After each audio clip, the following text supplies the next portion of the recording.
ఈ మిర్చి మొక్క ఏ విధంగా ఎదిగిందో చూడండి, ఎన్ని కొమ్మలు పెట్టుకున్నాయో కింద. ఇక దీనికి బలం బాగా ఇవ్వాలి మనం.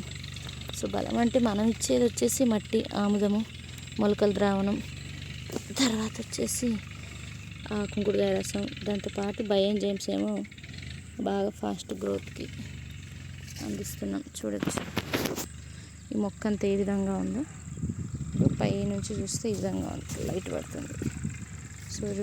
చూడు ఒకే మొక్క ఇంత వెడల్పు వచ్చేసింది. దీని అన్నిటికీ కాయ బాగా వస్తున్నాయి, అన్ని పిందెలు.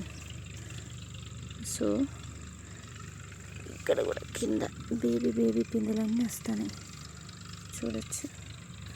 సో ఈ పక్క కూడా ఇదే విధంగా ఉన్నాయి పూతలు, పిందెలు. సో ఇటు చూసుకుంటే మధ్యలో కూడా అదే విధంగా ఉన్నాయి. సో ఈ పక్క చూస్తే కూడా లోపలికి కనిపిస్తున్నాయి కదా, చాలా బాగా వచ్చిందండి.